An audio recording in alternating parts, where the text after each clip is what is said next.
नमस्कार। एक बार फिर से आप सभी का बहुत बहुत स्वागत है आपके अपने परिवार मैथ्स वाट का। हम लोग देख रहे हैं मैथ का प्रैक्टिस सेट, और यह जो सेट है वह आपका आगे जो भी एग्ज़ाम होने वाला है उसके लिए बहुत ही ज़्यादा महत्वपूर्ण है। इस सीरीज के पीछे जो भी क्लासेज हुई है उसके प्लेलिस्ट का लिंक आपको इस वीडियो के डिस्क्रिप्शन में मिल जाएगा, जहां से जाकर के पीछे के क्लासेस को आप देख सकते हैं। इसका जो पीडीएफ है वह भी आपको मैथ्स वाटिका टेलीग्राम चैनल के ऊपर देखने को मिल जाएगा, तो अभी जाकर के सभी लोग जो है उस टेलीग्राम चैनल को ज्वाइन करिए। साथ ही साथ हम आपको बता दें कि आप प्ले स्टोर से मैथ्स वाटिका 2.0 इस एप्लीकेशन को डाउनलोड करके हमारे साथ जो हमारा पेड बैच चल रहा है उसको ज्वाइन कर सकते हैं। वहाँ पे अभी चल रहा है आपका मैथ के लिए ब्रह्मास्त्र बैच, जो कि वैसे स्टूडेंट्स के लिए बहुत ही बेहतरीन बैच है जो बेसिक से मैथ सीखना चाहते हैं। वहाँ पे बेसिक से लेकर के एडवांस लेवल तक के सारे कॉन्सेप्ट बहुत अच्छे तरीके से कराए जा रहे हैं। तो आइए शुरू करते हैं आज के क्लास को। अब से पीछे जो हम लोग सेट देख रहे थे उसमें ज़्यादा से ज़्यादा सवाल जो है वो आपका रेलवे का शामिल किया गया था, यानी रेलवे के पैटर्न पे जितने भी क्वेश्चंस अभी पूछे जा रहे हैं अभी खास तौर से 2023-24 में, उनको जो है वहाँ पे अभी तक कराया गया था। आज के सेट में जो हम लोग क्वेश्चन देखने वाले हैं वो ज़्यादा से ज़्यादा जो है वो आपका एसएससी सीएचएसएल और सीजीएल का है। सभी एग्जाम के क्वेश्चंस को हम बारी बारी से आपके बीच लाते रहेंगे। इससे क्या होता है कि पैटर्न आपको पता चलते रहता है कि अभी एग्जाम का पैटर्न क्या चल रहा है, किस तरीके से क्वेश्चंस पूछे जा रहे हैं और उन क्वेश्चंस के लिए हमें अटेम्प्ट कैसे लेना है। तो देखिएगा, यह पहला क्वेश्चन है। यहाँ बोला है कि दो वृत्तों की त्रिज्याएं 12 सेंटीमीटर और 5 सेंटीमीटर है और उनके केंद्रों के बीच की दूरी 25 सेंटीमीटर है। तो हमें बताना है सीधी उभयनिष्ठ स्पर्श रेखा की लंबाई। एक चीज आप लोग यहाँ पे थोड़ा सा समझने का प्रयास करिएगा कि उभयनिष्ठ स्पर्श रेखा किसको बोलते हैं। पहले हम लोग जानते हैं कि स्पर्श रेखा किसको बोलते हैं। जैसे मान लीजिए हमारा कोई वृत्त है, तो अगर कोई रेखा इस तरीके से है जो वृत्त को बाहर से किसी एक बिंदु पर स्पर्श करता हुआ निकल जाए, तो इसी को हम लोग क्या बोलते हैं, इसी को हम लोग बोलते हैं स्पर्श रेखा। अंग्रेजी में इसको बोलते हैं टेंजेंट। क्या बोलते हैं इसको हम लोग? टेंजेंट बोलते हैं। स्पर्श रेखा किसको बोलेंगे? जो वृत्त को किसी एक बिंदु पर बाहर से स्पर्श करता हुआ निकल जाए। लेकिन अगर कोई स्पर्श रेखा ऐसे है जो दो वृत्तों को स्पर्श कर रहा हो, तो वही कहलाता है उभयनिष्ठ स्पर्श रेखा। जैसे हमारा यहाँ पे एक सर्किल है और एक सर्किल यहाँ पे है, और कोई एक रेखा इस तरीके से है जो इस दोनों को स्पर्श कर रहा है, तो यह क्या कहलाएगा? यह जो स्पर्श रेखा है वो इसका भी है, इसका भी है, तो इसको हम लोग बोलेंगे उभयनिष्ठ स्पर्श रेखा, यानी कॉमन टेंजेंट इसको बोलते हैं। क्या बोलते हैं इसको हम लोग? कॉमन टेंजेंट बोलते हैं उभयनिष्ठ स्पर्श रेखा। कभी कभी सवाल ऐसे भी पूछता है कि अगर दो वृत्त एक दूसरे को स्पर्श न करे तो उभयनिष्ठ स्पर्श रेखा का संख्या बताइए। तो अगर दो वृत्त एक दूसरे को स्पर्श नहीं करता है तो एक स्पर्श रेखा आप ऊपर से खींच सकते हैं, एक नीचे से। उभयनिष्ठ स्पर्श रेखा एक ऊपर से एक नीचे से। फिर आप देख लीजिए, यह भी तो आपका उभयनिष्ठ स्पर्श रेखा होगा। यह स्पर्श किसको कर रहा है? इसको भी बाहर से, और इसके अलावा यह भी आपका उभयनिष्ठ स्पर्श रेखा हो जाएगा। तो अगर कोई दो वृत्त एक दूसरे को स्पर्श नहीं करता हो तो उभयनिष्ठ स्पर्श रेखा का संख्या 4 हो जाएगा। अगर मान लीजिए कि कोई दो वृत्त एक दूसरे को स्पर्श कर दे, अब उभयनिष्ठ स्पर्श रेखा कितना खींच सकते हैं? एक तो ऊपर से, एक नीचे से, और तीसरा उस बिंदु से जहां पे यह एक दूसरे को स्पर्श किया। यह रेखा भी क्या है? इसको भी स्पर्श कर रहा है, इसको भी, तो यह भी स्पर्श रेखा हो जाएगा, और दोनों का है तो उभयनिष्ठ स्पर्श रेखा। तो जब दो वृत्त एक दूसरे को स्पर्श करता हो उस केस में उभयनिष्ठ स्पर्श रेखा का संख्या कितना हो जाएगा? 3। अगर मान लीजिए कि दो वृत्त एक दूसरे को प्रतिच्छेद करता हो इस प्रकार से, अब बताइए उभयनिष्ठ स्पर्श रेखा कितना होगा? तो एक तो ऊपर से यहाँ पे और एक नीचे से यहाँ पे, यानी उभयनिष्ठ स्पर्श रेखा का संख्या 2 हो जाएगा। कब? जब दो वृत्त एक दूसरे को प्रतिच्छेद करे। और जब दो वृत्त एक दूसरे को अंतः स्पर्श करे इस तरीके से, जब दो वृत्त इस तरह से है कि एक वृत्त दूसरे के अंदर, यहाँ पे देखिए उभयनिष्ठ स्पर्श रेखा का संख्या कितना हो जाएगा? 1। ये जो बाहर से स्पर्श रेखा खींच रहे हैं वह इस सर्कल को भी बाहर से स्पर्श कर रहा है और इसको भी स्पर्श कर रहा है। ठीक है, तो उभयनिष्ठ स्पर्श रेखा हो गया, संख्या कितना हो गया? 4, 1 हो गया।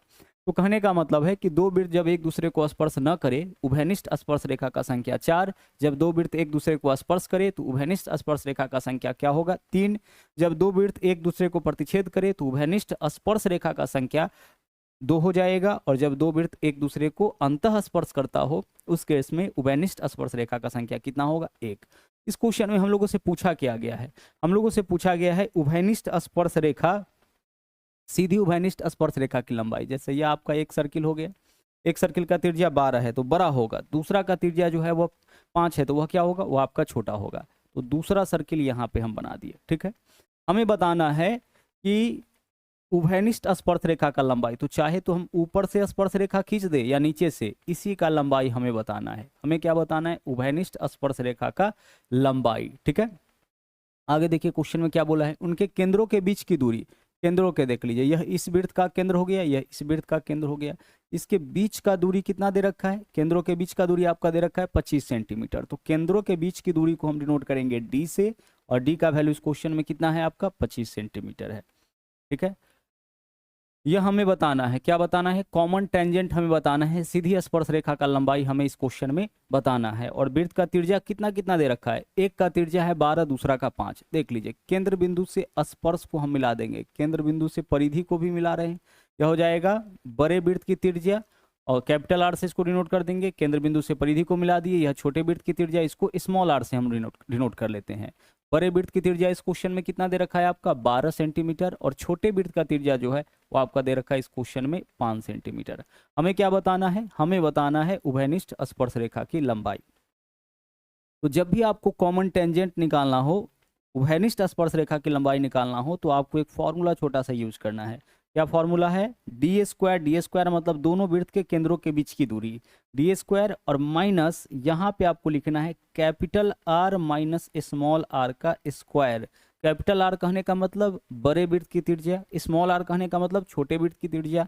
तो बड़े वृत्त की त्रिज्या में से छोटे वृत्त की त्रिज्या को घटाइए और उसका कर लीजिए स्क्वायर।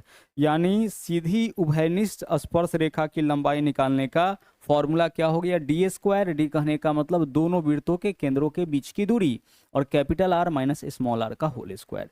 तो यहाँ बताइए दोनों वृत्तों के केंद्रों के बीच की दूरी कितना है? 25। तो डी का वैल्यू 25, तो 25 का स्क्वायर करिएगा कितना हो जाएगा? 625, minus capital R minus small are.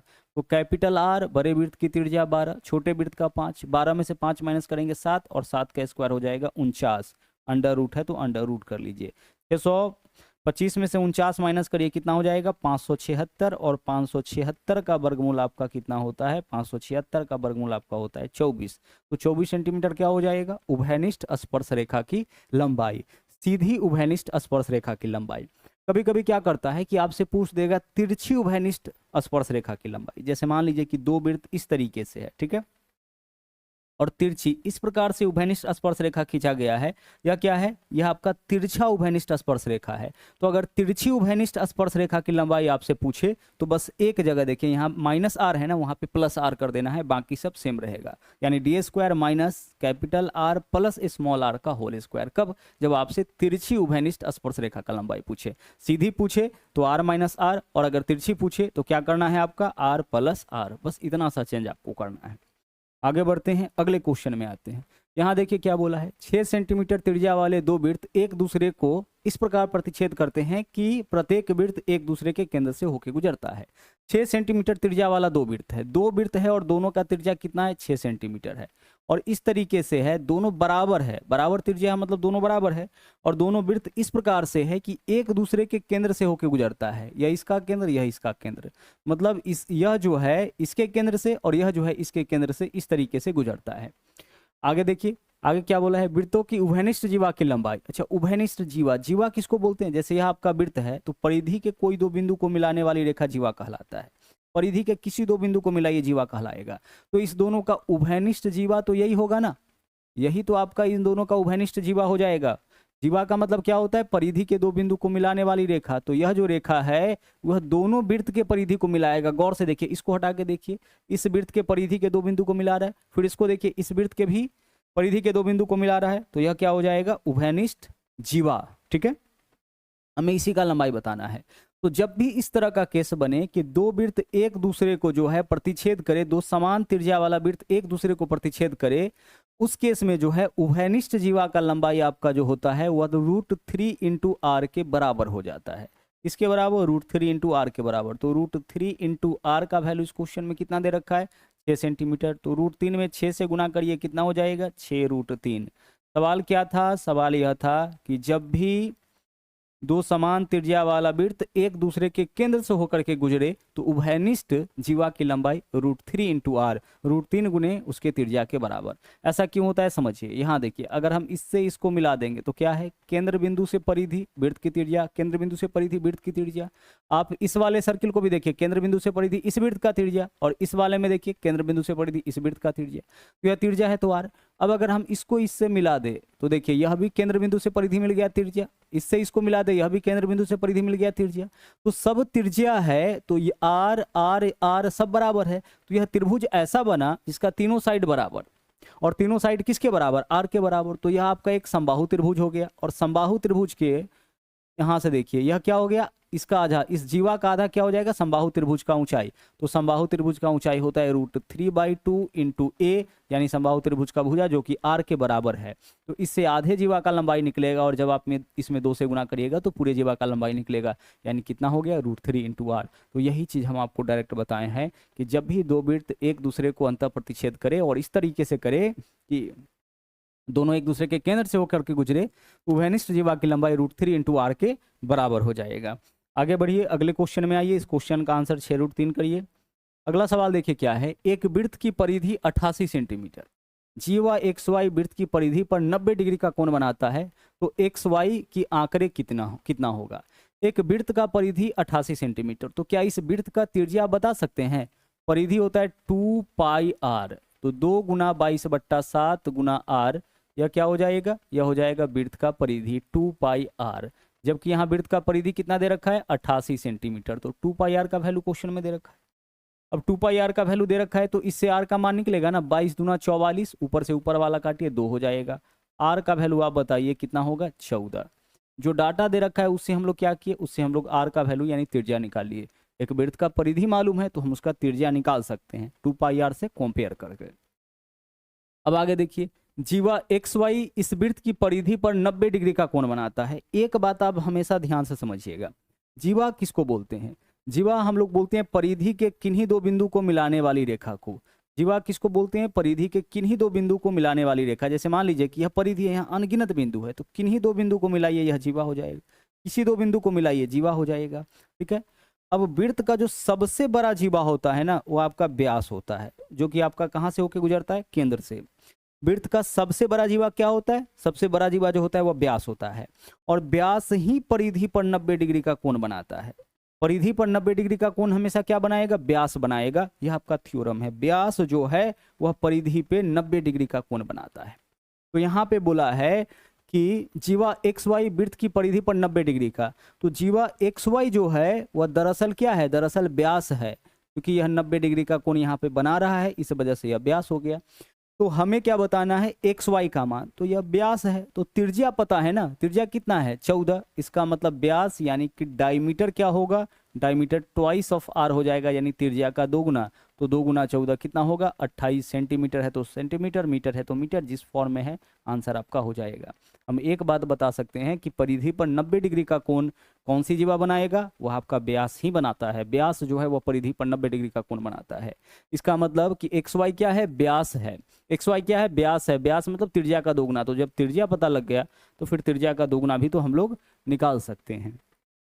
अगला सवाल देखिए क्या है, बोला यह गया है कि एक व्यक्ति ने 80 रुपये प्रति पेन के दर से 80 पेन खरीदा, 40 पेन 20% हानि पर बेचा, और यदि सभी पेनों को, यहाँ पे सभी होगा, यदि सभी पेनों को मिलाकर के उस पर 20% का लाभ अर्जित करता हो तो शेष 40 पेनों को कितने प्रतिशत लाभ पर बेचा। अब इस क्वेश्चन को थोड़ा ध्यान से समझिए। 80 रुपये प्रति पेन के दर से 80 पेन खरीदा, कितना कलम खरीदा है, 80 कलम खरीदा।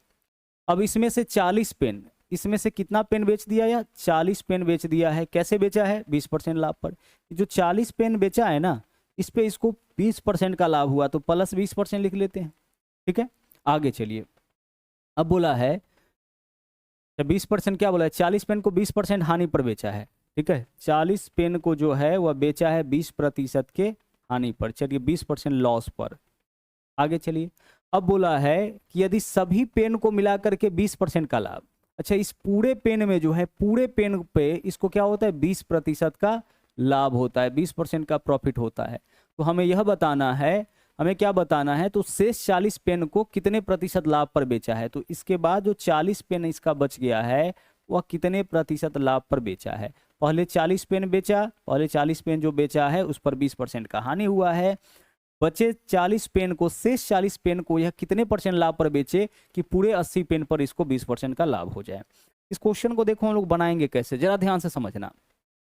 मामला कुछ ऐसा है कि पूरे वस्तु में से आधे वस्तु पर इसको 20% की हानि हुई, आधा पे क्या हुआ, 20% का हानि।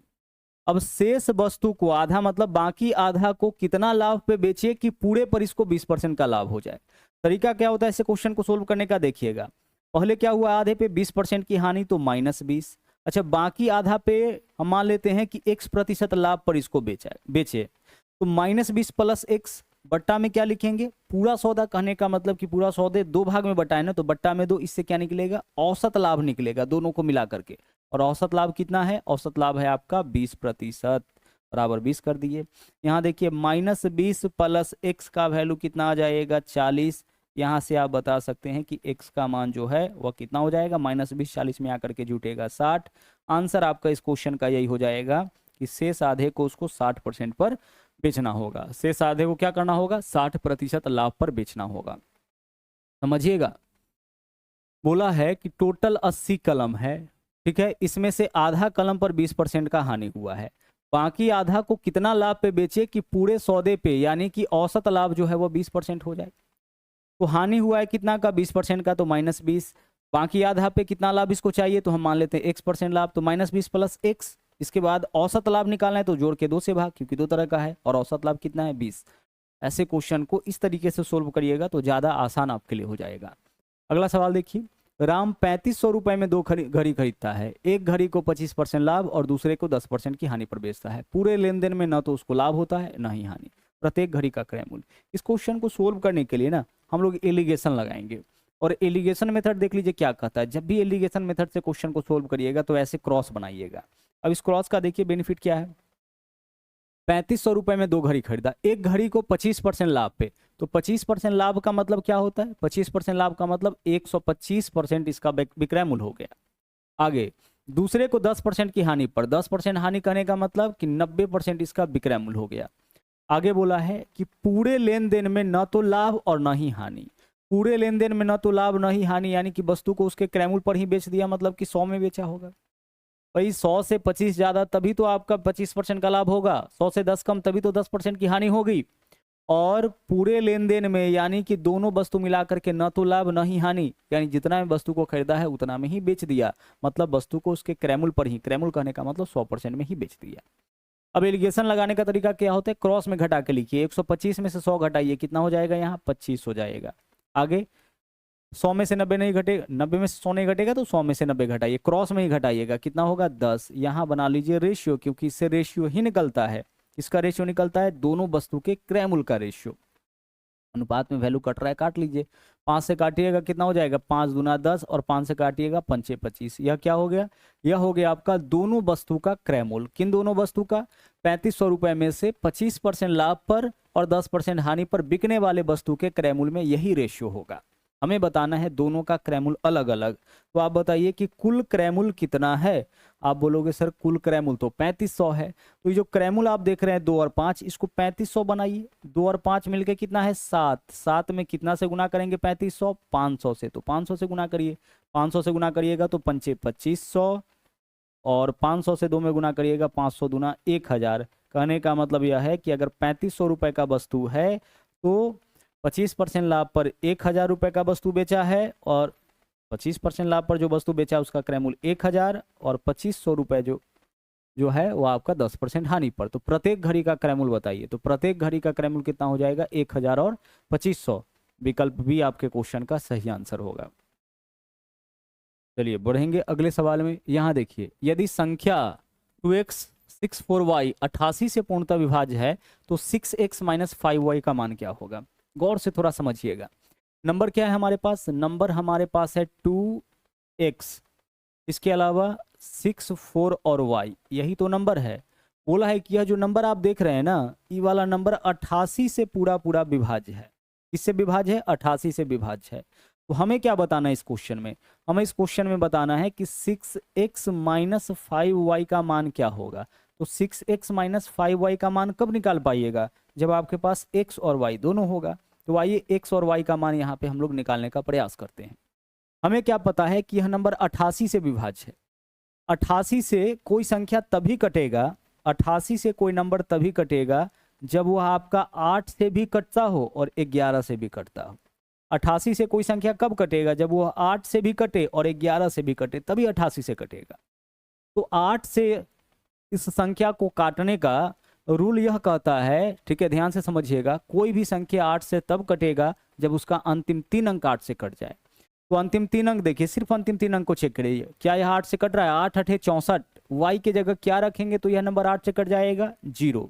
अगर 0 रखते हैं तो देखिए लास्ट का 3 नंबर कितना होता है? 640। 640 8 से कट जाएगा ना, 8 8 64 कितना बार में कट जाएगा? 80 बार में कट जाएगा, तो कट गया।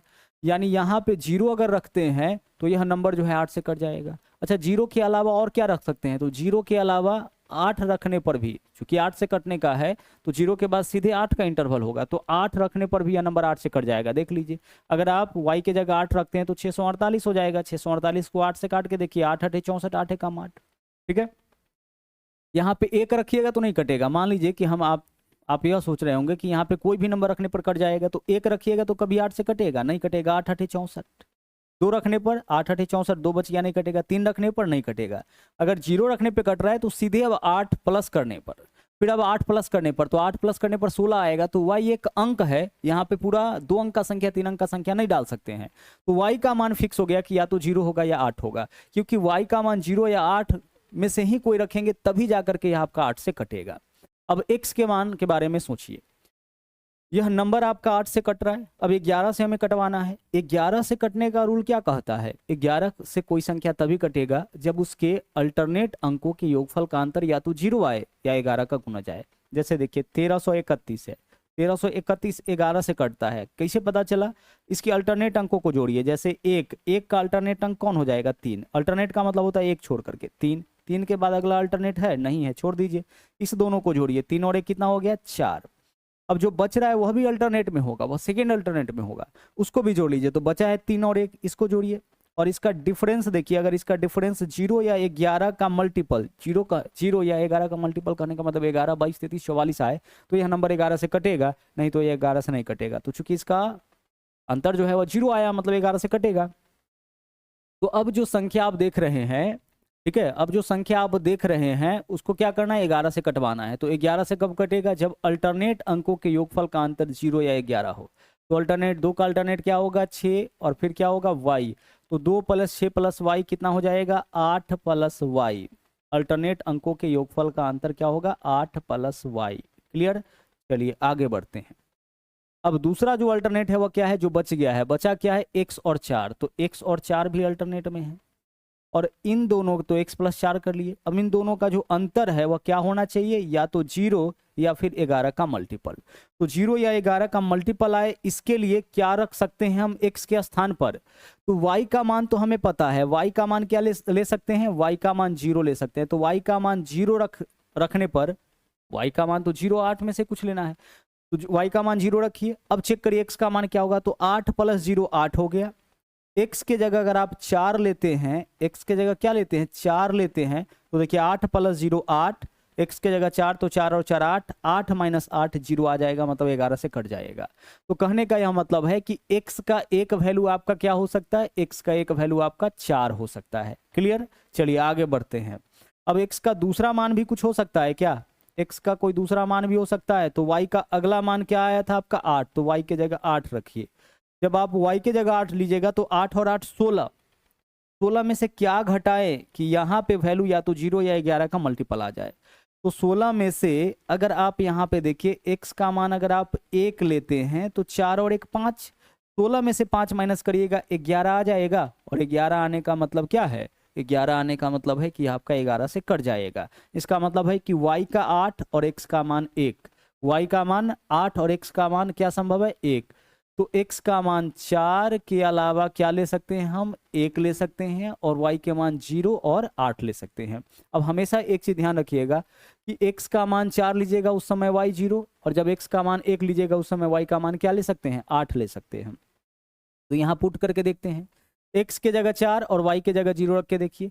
तो x के जगह 4 रखिएगा तो 6 चौके 24, y के जगह 0 तो 24, 24 ऑप्शन में नहीं है। x का दूसरा मान लीजिए, x के जगह अगर 1 लेते हैं तो 6 गुना 1 6 रह जाएगा, माइनस y के जगह क्या लेंगे हम वैल्यू 8, तो 8 पंचे 40, 6 में से 40 माइनस करेंगे कितना हो जाएगा, माइनस का 34। तो माइनस का 34 आपके क्वेश्चन का सही आंसर विकल्प डी हो जाएगा। थोड़ा समझना पड़ेगा, देखिए क्वेश्चन आपका डिविजिबिलिटी का ही है, लेकिन कॉन्सेप्ट यहाँ पे थोड़ा अच्छे से समझना पड़ेगा। x का मान अगर 4 और y का मान अगर 0 लेते हैं, क्या लेते हैं, x का 4 और y का 0, फिर भी यह नंबर 88 से कट जाएगा, 11 8 दोनों से कट जाएगा। तो x का मान 4 और y का मान 0 रखने पर जो आंसर आता है वो ऑप्शन में नहीं है। तो फिर x और y का अगला मान देखें, तो x का मान 1 और y का मान 8 रखने पर भी यह संख्या आपका 88 से कट जाएगा। तो x का मान 1 और y का मान 8 रखने पर वैल्यू कितना आ जाता है, -34। ये ऑप्शन में है, तो इसी को लेकर के हम लोग आगे बढ़ेंगे, यानी दो मान यहाँ पे पॉसिबल है। आगे चलिए, आगे क्या है, बोला है PQR साझेदार है और एक व्यवसाय में निवेश करते हैं। P कुल निवेश का 1/5, Q कुल निवेश का 1/4 निवेश करता है। तो PQR के निवेश का अनुपात बताइए। P कितना निवेश किया है बताइएगा आप, सर P 1/4 निवेश किया है।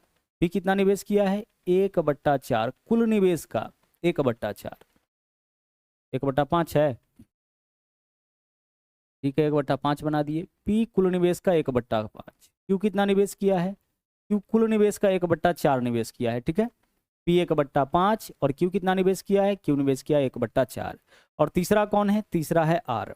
अब एक चीज थोड़ा ध्यान से समझिएगा, 3 ही निवेशक है, तो PQR मिलाकर के टोटल निवेश करता होगा। आप क्या करिए कि इस दोनों का जो नीचे वाला है उसको बराबर कर लीजिए, उसका बेनिफिट आपको दिखेगा। अभी दोनों के नीचे वाले को बराबर करिए, तो 5 और 4 कहाँ जाके बराबर होगा, 20 पे। तो 20 बनाने के लिए इसमें बताइए नीचे में कितना से गुना, 4 से, तो ऊपर भी 4 से गुना कर लीजिए। यह काम मन ही मन आपको कर लेना है। यहाँ 20 बनाने के लिए नीचे में कितना से गुना, 5 से गुना, तो ऊपर भी 5 से गुना कर लीजिए। और ऊपर नीचे समान अंकों से गुना करने पर मान में कोई अंतर नहीं आता है। ऊपर कितना हो जाएगा 4 और नीचे में 20, तो 4/20 यह P का हिस्सा हो गया। और यहाँ देख लीजिए ऊपर में क्या है 5, नीचे में कितना 20, 5/20 यह आपका किसका हिस्सा हो गया, Q का हिस्सा हो गया। यह काम जो है आप मन ही मन कर सकते थे। क्या करना है, ऊपर नीचे दोनों का जो नीचे वाला है हम इक्वल कर रहे हैं। यहाँ नीचे 5 है, यहाँ नीचे 4 है, 5 और 4 20 पे जाके इक्वल होगा। 20 बनाने के लिए इसमें 4 से गुना, जिससे भी गुना करिएगा ऊपर नीचे दोनों में, और इसमें 5 से गुना, जिससे भी गुना करना है ऊपर नीचे दोनों में। 4/20 कट के फिर से 1/5 हो जाएगा, 5/20 कट के फिर से 1/4 हो जाएगा। अब समझिए हमें क्या फायदा मिला इस चीज का, हमें क्या बताना है, हमें बताना है PQ और R के हिस्से का अनुपात। आप एक बात बताओ कि 20 रुपए में से P कितना निवेश करता है, 4 रुपए, तो P का निवेश हो गया 4 रुपए। आगे चलिए, 20 रुपए में से Q कितना निवेश करता है, 5 रुपए, तो Q का निवेश हो गया 5 रुपए। आप बताइए 20 रुपया में 5 और 4 9 रुपया जब P और Q निवेश कर लिया तो बचा कितना, बचा 11। 20 में से 9 अगर निवेश हो गया है PQ के द्वारा तो शेष कितना बचा, 11। इतना निवेश कौन करता होगा, R। यही आपका हो गया PQR का इन्वेस्टमेंट का रेशियो, 4:5:11। विकल्प बी जो है वह करेक्ट आंसर यहाँ पे हो जाएगा। तीनों के इन्वेस्टमेंट का यही आपका रेशियो होगा। आगे चलिए, बोला दिए गए भिन्नों में से सबसे बड़े और सबसे छोटे भिन्न का अंतर बताइए। सबसे बड़ा और सबसे छोटे भिन्न का अंतर समझना थोड़ा आप। जो भिन्न है वह क्या है, 5/11। पहला भिन्न 5/11 है। अगला भिन्न जो है वह आपका 5/7 है। अगला जो है 3/8 है। और इसके आगे जो भिन्न आप देख रहे हैं वह क्या है, 6/13 है। यह आपका चारों भिन्न है। हमें क्या चुनना है, इन चारों भिन्नों में से सबसे बड़े और सबसे छोटे भिन्न का अंतर। तो सबसे बड़ा और सबसे छोटा भिन्न पहचानना पड़ेगा, पूरा ध्यान से समझिएगा। भिन्न में हम लोग कैसे पहचानते हैं बड़ा और छोटा, 3 तरीका है। या तो आप सबके अंश को यानी कि न्यूमरेटर को बराबर कर दीजिए, या फिर सबके हर को बराबर कर दीजिए, या फिर अंश और हर का जो डिफरेंस है उसको बराबर कर दीजिए। अलग अलग क्वेश्चन में अलग अलग मेथड हम लोग अप्लाई करते हैं। हम लोग यह देखते हैं कि हम आसानी से क्या कर सकते हैं इस क्वेश्चन में। अंश को बराबर कर सकते हैं, या हर को बराबर कर सकते हैं या डिफरेंस को बराबर कर सकते हैं। जब पिछला सेट आप देखे होंगे वहां पे डिफरेंस को हम लोग बराबर किए थे, क्योंकि डिफरेंस को हम आसानी से बराबर कर सकते हैं, अंश और हर के डिफरेंस को आसानी से बराबर कर सकते हैं। कहीं जरूरत होगा तो हम लोग हर को आसानी से बराबर कर लेंगे। यहाँ पे देखिए, यहाँ पे देख के समझ में आ रहा है कि देखिए 5 है, 5 है, 3 है, 6 है, हम सबके अंश को आसानी से बराबर कर सकते हैं, क्योंकि 5 5 3 6 कहाँ जाके बराबर होगा सर, 5 5 3 6, इन सब का कॉमन मल्टीपल कितना है, इन सब का कॉमन मल्टीपल 30 है, यानी सबको 30 बना देंगे तो बराबर हो जाएगा। तो 30 बनाइए। अब 30 बनाने के लिए सबके अंश को बराबर करना है। 30 बनाने के लिए इसमें कितना से गुना, 6 से गुना। तो आप ऊपर 6 से गुना करिएगा तो नीचे भी 6 से गुना करना पड़ेगा, यानी कि 30 बट्टा कितना हो जाएगा, 66। ऊपर में कितना हो गया 30, नीचे में क्या हो गया 66। यहाँ देख लीजिए, यहाँ भी ऊपर में 6 से गुना तो नीचे भी कितना से गुना, नीचे भी आपको 6 से गुना करना पड़ जाएगा। जब ऊपर नीचे 6 से गुना करिएगा, ऊपर नीचे समान अंक से गुना कर रहे, इसका मान बदलेगा, मान नहीं बदलेगा, हमारा काम हो जाएगा, मान जितना है उतना ही रहेगा, क्योंकि 6/6 से भाग गुना करिएगा तो मान तो फिर से वही रह जाएगा। इसको देख लीजिए, 30 बनाने के लिए, ऊपर वाले वैल्यू को 30 बनाने के लिए ऊपर में 10 से गुना, ऊपर में 10 से गुना कर रहे तो नीचे भी क्या करना पड़ेगा, नीचे भी 10 से गुना करना पड़ेगा। और यहाँ 30 बनाने के लिए ऊपर नीचे कितना से गुना, ऊपर नीचे आपका 5 से गुना करना पड़ेगा। ऊपर में 5 से गुना, आप नीचे भी 5 से गुना कर लीजिए, इसके मान में कोई अंतर नहीं आएगा। इतना बात आप समझ रहे हैं। हम क्या किए इस क्वेश्चन में, हम यहाँ पे किए हैं कि सबके अंश को, न्यूमरेटर को इक्वल कर रहे हैं। यहाँ देखिए कितना 30, यहाँ भी 30, यहाँ भी 30, यहाँ भी 30। सबको देखिए ना जरा गौर से, कितना है यह 30 है ना, यह कितना है, यह आपका 30 है, यह भी कितना है 3 × 10 30 है, और यह कितना है 6 × 5 30 है। ठीक है, नीचे वाले वैल्यू को देखिए, 11 × 6 यह क्या है आपका 66 है, 6 × 7 कितना है आपका 42 है। यहाँ देखिए 8 × 10 नीचे में कितना है 80 है, और इधर 13 × 5 कितना है 65 है। अब सोचो एक चीज जरा सा ध्यान से समझना, अगर हम आपसे एक बात कहे कि आप बताइए कि 30/66, ठीक है, और 30/80, इस दोनों में बड़ा कौन है, तो गौर से समझिएगा। 30 में 66 से भाग कर रहे हैं और यहाँ 30 में 80 से भाग कर रहे हैं, तो जितना छोटा अंक से भाग करिएगा ना मान उतना ज्यादा आता है, और जितना बड़ा अंक से भाग करिएगा मान उतना छोटा आता है। जैसे देखिए 8 में अगर हम 4 से भाग करें और फिर 8 में हम 2 से भाग करें तो बड़ा मान कहाँ आएगा, हम जितना छोटा अंक से भाग करेंगे उतना बड़ा मान आएगा, और जितना बड़ा अंक से भाग करेंगे उतना छोटा। 8/4 2, और 8/2 क्या होगा 4। तो नीचे में जितना बड़ा अंक होगा ना, नीचे में जितना बड़ा अंक होगा मान उतना छोटा होगा, और नीचे में जितना छोटा अंक होगा मान उतना बड़ा होगा। तो यहाँ देखिए नीचे में छोटा अंक है मतलब यह वाला वैल्यू बड़ा हो जाएगा, नीचे में बड़ा अंक है मतलब यह वाला वैल्यू छोटा हो जाएगा। तो आपको पहचानना है इसमें कि सबके ऊपर में तो 30 है, तो नीचे में जिसका छोटा वैल्यू होगा ना, सबसे छोटा वैल्यू होगा, वह सबसे बड़ा भिन्न हो जाएगा। तो देखिए 66 है, 42 है, 80 है, 65 है, इसके नीचे में सबसे कम है, यानी सबसे बड़ा भिन्न कौन है 5/7। और सबसे छोटा भिन्न कौन होगा, जिसके नीचे में सबसे ज्यादा, तो सबसे ज्यादा वैल्यू यहाँ पे देख लीजिए 80, किसके नीचे में 3/8, तो 3/8 जो है वो आपका सबसे छोटा हो जाएगा। यह सबसे बड़ा, यह सबसे छोटा, हमें इसी का डिफरेंस निकालना था, निकाल लीजिए, अंतर निकालना था। अब अंतर कैसे निकालेंगे गौर से समझिएगा, घटाव है ना भिन्न का, दोनों को गुना करके लिख लीजिए, 7 8 56। अब क्रॉस में गुना करिए, 8 पंचे 40 में से 7 या 21 माइनस करेंगे, 40 में से 21 माइनस करेंगे कितना हो जाएगा 19, तो 19/56 यही आपके क्वेश्चन का सही आंसर हो जाएगा। बहुत बेहतरीन मेथड आपको यहाँ बताया गया है, और जो आपका यह जो सीरीज चल रहा है इसके अंदर आप देख रहे होंगे कि हर टाइप का क्वेश्चन, हर टाइप का फ्रैक्शन जो है वो आपको देखने को मिल रहा होगा। तो लगातार इस सीरीज के दौरान बने रहिएगा। पीडीएफ इसका मैथ्स वाटिका टेलीग्राम चैनल से आप ज्वाइन डाउनलोड करते रहिएगा और वहां से प्रैक्टिस जो है करते रहिएगा। आगे चलिए, अगला क्वेश्चन देखिए क्या है। एक निश्चित मूलधन पर 8% वार्षिक दर पर 3 वर्षों में अर्जित साधारण ब्याज 1200 रुपया। 8% वार्षिक दर पर 3 वर्ष का ब्याज, तो 8% वार्षिक दर पे 3 साल में 8 तिरिक 24% ब्याज होगा, जबकि यहाँ पे दे रखा है 24% का मान कितना 1200 रुपया। परसेंटेज के रूप में 8% वार्षिक दर पर 3 साल का ब्याज कितना हो जाएगा 24।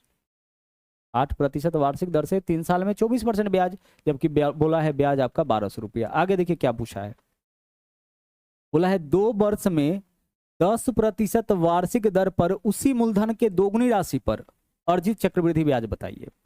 2 वर्ष में 10% वार्षिक दर पर। तो 2 वर्ष में ना, इस बात को थोड़ा समझिएगा, 2 वर्ष में रेट कितना है, रेट है आपका 10%।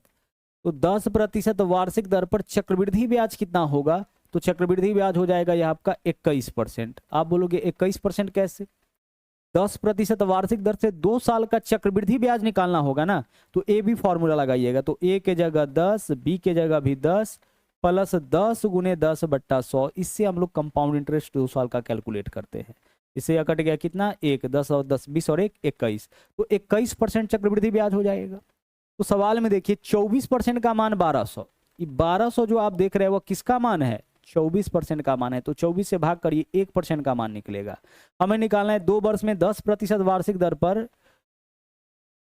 अर्जित चक्रवृद्धि ब्याज कितना होगा, यानी कि 21% का मान। तो 21% का मान हमें निकालना है, लेकिन राशि बोला है कि दोगुना होने पर, तो राशि को दोगुना किया गया तो ब्याज भी दोगुना मिल जाएगा। बस इतना काम आपको अलग से कर लेना है। इसी को सोल्व करिएगा, आंसर आपका निकल जाएगा। देखिएगा यहाँ पे 12 दूना कितना हो जाएगा, 24 कट जाएगा। यहाँ क्या बचेगा आपका, 100 ही तो बचेगा। 12 इसमें से लिए, 2 इसमें से, 12 दूना 24 कट गया, क्या बचेगा 100। 21 में 100 से गुना करेंगे, 2100 रुपये आपके क्वेश्चन का आंसर। बहुत टेक्निकल टर्म है, थोड़ा ध्यान से समझिएगा। 2 वर्ष में 10% वार्षिक दर से चक्रवृद्धि ब्याज 21% होगा। बोला है मूलधन को दोगुना किया जाए, तो अगर मूलधन को दोगुना नहीं किया जाएगा तो 21% ब्याज मिलेगा, अगर दोगुना कर रहे तो इसका दोगुना ब्याज मिल जाएगा, यानी कि 2100 रुपये आपके क्वेश्चन का सही आंसर। आगे बढ़िए। निम्नलिखित में से कौन सी संख्या 49 का पावर है 15 माइनस 1 से 1 का भाजक है, मतलब इसको काटेगा।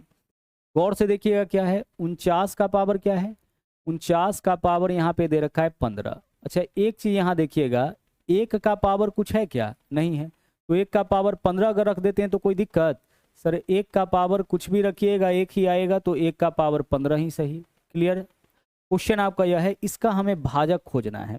भाजक कहने का मतलब कि यह किससे कटेगा, यह वाला जो नंबर आप देख रहे हैं वह किससे कटेगा।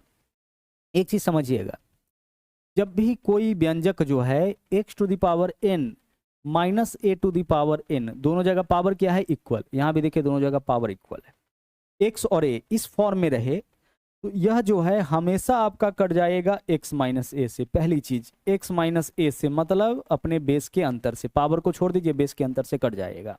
जैसे मान लीजिए हम कहें आपसे कि 13 का पावर है 37 और माइनस 5 का पावर है 37। फॉर्म तो यही है क्वेश्चन का, x⁴n माइनस a⁴n। तो यह x माइनस a यानी कि 13 माइनस 5 कितना से कट जाएगा, 8 से कट जाएगा, तो इसका भाजक 8 हो जाएगा। क्लियर। तो जब भी कोई व्यंजक जो है वह आपका इस फॉर्म में है तो वह x माइनस a से कटेगा। अच्छा एक चीज और, यह x प्लस a यानी इसके बेस के योग से भी तब कटेगा, कब कटेगा, जब n जो है वह इवेन नंबर हो। n क्या हो, इवेन नंबर। इवेन नंबर कहने का मतलब सम संख्या, सम संख्या यानी 2 4 6 8 10 12, यानी कोई सम संख्या हो, तब यह x प्लस a से कटेगा। तो यहाँ चेक करिए तो क्या n का मान इवेन है, n का मान सम है, नहीं। तो सम नहीं है तो यह x माइनस a यानी कि 49 माइनस 1 यानी कि 48 से कटेगा। क्या ऑप्शन में 48 है, इसका एक भाजक आपका 48 हो जाएगा। तो 48 ऑप्शन में है, नहीं है। तो 48 नहीं तो 50 में चुन लीजिएगा। x प्लस 1 से, x प्लस a से कब कटेगा, 49 प्लस 1 यानी 50 से कब कटता, जब n यानी पावर जो है वह सम रहता। पावर अगर 16 होता, 18 होता, 20 होता, 22 होता, तब यह 49 प्लस 1 50 से कट जाता। लेकिन चूंकि पावर विषम है इसलिए केवल 49 माइनस 1 यानी 48 से कटेगा। और 48 ऑप्शन में नहीं है, तो अगर कोई संख्या 48 से कटता है तो वह 48 के सभी फैक्टर से कटेगा। तो इन ऑप्शन में से हमारा आंसर विकल्प सी 8 हो जाएगा। अगर कोई संख्या 12 से कट रहा है ना, 12 से कौन कटेगा, 12 से 12 कटेगा, 24 कटेगा, 36 कटेगा, जैसे 12 से कट रहा है। तो जो भी नंबर 12 से कट रहा है वो 12 के सभी फैक्टर, 12 को काटने वाला नंबर 6 है, 4 है, 3 है, 2 है, इन सब से कटेगा। देखिए 6 24 से भी 24 6 से भी कटेगा, और 24 और 36 6 से भी कटेगा, 4 से भी, 3 से भी, 2 से भी। तो कहने का मतलब है कि अगर कोई नंबर 48 से कट रहा है तो वह 48 के सभी फैक्टर से कटेगा। तो ऑप्शन में 48 नहीं है, तो फिर 48 का अगर कोई फैक्टर है तो वही हमारा आंसर हो जाएगा। आगे यहाँ देखिए, इधर आपका +1 छूट गया है, इसके बारे में बताना है कि इसका वैल्यू क्या होगा। क्वेश्चन क्या है, x² माइनस 5x प्लस 1 बराबर 0। इस चीज को यहाँ पे देखिएगा, बराबर के बाईं ओर -5x है, उस तरफ ले जाएंगे तो +5x होगा। तो हम क्या लिख सकते हैं, x² + 1 बराबर 5x। इतना लिखा जा सकता है। किसके बदले में, इसके बदले में इतना लिखा जा सकता है। क्या किए हैं, -5x को बराबर के उस तरफ। हमेशा ऐसे क्वेश्चन में जिसके साथ x लगा रहे उसी को उस तरफ ले जाइएगा, तो माइनस में तो प्लस में। अब दोनों तरफ x से भाग करिए, तो x² में x से भाग करिएगा x, +1 में x से भाग करिएगा 1/x, बराबर 5 में x से भाग करिएगा 5। यहां से क्या आया, x + 1/x का वैल्यू कितना, 5। यह बहुत जरूरी है ऐसे क्वेश्चन में, पहली चीज। अब आगे आगे देखिए, जो क्वेश्चन यहाँ पे आप देख रहे हैं ना, इस क्वेश्चन को थोड़ा सिंप्लीफाई करते हैं। कैसे सिंप्लीफाई करेंगे, गौर से देखिएगा। x³ से ना, यहाँ देखिएगा, x³ से आप ऊपर भी भाग करिए, नीचे भी भाग करिए, या x³ आप कॉमन ले लीजिए। ध्यान से समझिएगा, क्या करना है, x³ कॉमन लेना है। तो कॉमन का मतलब होता है भाग।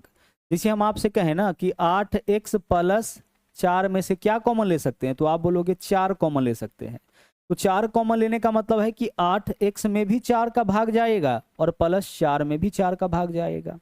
भाग करिए, 4 × 8/4 2 हो जाएगा, 2x हो जाएगा, 4/4 1 हो जाएगा। आप डायरेक्ट इस परिणाम तक इसलिए पहुंच जाते हैं क्योंकि आपको पता है कि 8x में से जैसे ही 4 कॉमन लेंगे तो यहाँ 2x बचेगा, यहाँ 1 बचेगा। दरअसल क्या होता है कि जो भी टर्म आप कॉमन ले रहे हैं उससे बाकी सब में भाग कर रहे हैं, जहां जहां से कॉमन ले रहे हैं सब में भाग। तो यहाँ पे हम क्या करते हैं कि x³ कॉमन ले लेते हैं इसमें से। तो x³ अगर कॉमन लेते हैं तो सब में x³ से भाग होगा। तो देखिए x 6 बार है, x³ से भाग करेंगे x 3 बार बचेगा, प्लस x 4 बार है, 3 बार बाहर निकाल लिए, x 1 बार बचेगा। x² में x से भाग करिएगा, 1/x हो जाएगा, होगा भाई। x² में आप भाग करें किससे, x³ से, तो इससे काटेंगे, यहाँ पे x बचेगा तो x 1/x हो जाएगा, प्लस 1 में भाग कर रहे हैं कितना से, x³ से, तो 1/x³ हो जाएगा। कॉमन का मतलब भाग होता है, जो भी टर्म कॉमन ले रहे हैं इसका मतलब कि उससे सब में भाग कर रहे हैं। बटा में नीचे क्या है, 5x³, तो 5x³ नीचे रहने दीजिए। अब आप देख पा रहे होंगे कि x³ यहाँ भी है, x³ यहाँ भी है, कैंसिल आउट हो गया। जो बच गया उसका वैल्यू कैलकुलेट करिए। तो अब इकट्ठा इस दोनों को देखिए, x³ + 1/x³ बराबर पावर वाले को एक तरफ, तो x³ + 1/x³ का मान क्या होगा, तो x + 1/x का मान अगर पता हो और x³ + 1/x³ का मान निकालना हो, पहले भी हम बता चुके हैं। तो ये जो मान देख रहे हैं x + 1/x का, एक बार इसको क्यूब करिएगा और एक बार इसी मान को तिगुना करिएगा, यानी 5 को एक बार क्यूब और एक बार तिगुना और घटा लेंगे। 5 का क्यूब 125, 125 में से 15 माइनस करेंगे 110 हो जाएगा। तो x³ + 1/x³ का मान कितना, 110 हो गया, बीच में प्लस है तो प्लस, और x + 1/x का मान तो पहले से क्या है 5, तो 5 यहाँ रखेंगे और बट्टा में नीचे 5 आपका है तो 5 रहेगा। 115/5, 115/5 का मान क्या आ जाएगा, 23, तो आंसर आपका यही 23 हो गया। 110 में 5 जोड़ेंगे 115, 115 में 5 से भाग करेंगे 23, विकल्प सी आपके क्वेश्चन का सही आंसर हो जाएगा। आगे चलिए, अगला सवाल देखिए क्या है यहाँ पे। बोला है त्रिभुज एबीसी में AB 12 centimetre, AC 10 centimetre, angle BAC 60 degree, भुजा BC की लंबाई क्या होगी। इस त्रिभुज में देखिए क्या है, AB का मान दे रखा है 12, AB का मान कितना है 12। आगे चलिए, AC का मान कितना है 10। हमें क्या बताना है इस क्वेश्चन में, भुजा BC की लंबाई, इसको क्या मान लिए हम, x मान लिए। जो दो भुजा दिया है उसके बीच का कोण पता है कितना है, 60 डिग्री। तो किसी भी त्रिभुज में अगर दो भुजा और उसके बीच का कोण पता हो तो तीसरा कोण, तीसरा भुजा निकालने के लिए हम लोग फॉर्मूला यूज करते हैं। क्या फॉर्मूला यूज करते हैं, फॉर्मूला यूज करते हैं कि cos थीटा बराबर क्या यूज करते हैं हम लोग, फॉर्मूला यूज करते हैं यह वाला, देखिए a² + b² - c² बट्टा 2ab। अब ABC का मतलब यहाँ पे समझिएगा क्या होगा, ध्यान से समझिएगा। इस फॉर्मूला का उपयोग हम लोग करते हैं, कब इसका उपयोग करते हैं, जब दो भुजा और उसके बीच का कोण दे रखा हो तब इस फॉर्मूला का उपयोग करते हैं। इसमें A B और C कौन होगा, तो पहला भुजा जिसका माप दे रखा होगा ना उसको हम A मान लेंगे अपने हिसाब से, दूसरा जो आपका मान होगा वो उसको B मान लेंगे, और जो पूछा जाता है उसको हम लोग क्या मानते, उसी को हम लोग C मानते। जो पूछा जाएगा उसको C, जो भुजा नहीं पता होगा उसको क्या मानना है, हमेशा C मानना है, ध्यान रखिएगा। अब यहाँ पे देखिए थीटा का मान कितना है 60, तो हम क्या लिखेंगे cos 60 डिग्री बराबर ए स्क्वायर, तो ए के जगह 12, 12 का स्क्वायर 144 हो जाएगा, प्लस बी स्क्वायर, बी की जगह 10, 10 का स्क्वायर कितना हो जाएगा 100, माइनस सी स्क्वायर, तो सी स्क्वायर सी का मान x है तो x स्क्वायर मान लिए, बट्टा 2ab, तो 2 गुने ए बी, ए का मान 12, बी का मान 10, 12 गुने 10 कितना लिख सकते हैं इसके लिए, सीधे 120 लिख सकते हैं। cos 60 का मान होता है 1/2, 1/2 रहने दीजिए यहाँ पे, 144 में 100 जोड़ेंगे 244 माइनस एक्स स्क्वायर, और नीचे में क्या है आपका 2 गुना 120, नीचे से नीचे वाला काट सकते हैं ना, काट दीजिए, 2 से 2 कैंसिल हो गया। अब 120 इधर आएगा तो क्या हो जाएगा हमारे पास 120 बराबर 244 माइनस एक्स, 244 माइनस कितना माइनस एक्स, माइनस एक्स को बराबर के इस तरफ लाइए, प्लस एक्स हो जाएगा, और 120 आकर के 244 में से घटेगा, ये तो स्क्वायर है ना, एक्स स्क्वायर, 120 आकर के आपका 144 में से घटेगा तो 124, अब x का मान हो जाएगा रूट अंडर 124, अब रूट 124 का मान कैसे निकाले, निकालने का जरूरत नहीं है, देख लीजिए यह क्या है 121 से बड़ा है, तो 11 से थोड़ा बड़ा हमारा आंसर होगा, और ऐसा एकमात्र ऑप्शन है विकल्प डी 11.13, 13 तो नहीं होगा, 169 से बड़ा मान होता तभी तो 13 होता, यहाँ देख लीजिए, देख के पता चल रहा है विकल्प डी आंसर होगा, तो पूरे आपको सॉल्यूशन में जाना भी नहीं है। अगला सवाल देखिए क्या है, बोला है दो संख्या 6:5 के अनुपात में है और उसका HCF 3 है, तो दोनों का एलसीएम बताइए। तो जब एलसीएम निकालना होगा ना, तो इन सभी नंबर का देखिए 6, 5 है, दो संख्या 6:5 के अनुपात में है, और इसका HCF क्या है, इसका HCF जो है वो आपका दे रखा है, कितना दे रखा है, HCF आपका 3 दे रखा है, हमें क्या बताना है एलसीएम। तो एलसीएम निकालने के लिए ना इन सभी को आपस में गुणा कर लीजिए, 6 गुने 5 गुने 3 अनुपात को और साथ में HCF को, 6 5 30 दिया, कितना हो जाएगा 90, यही आपका आंसर हो जाएगा।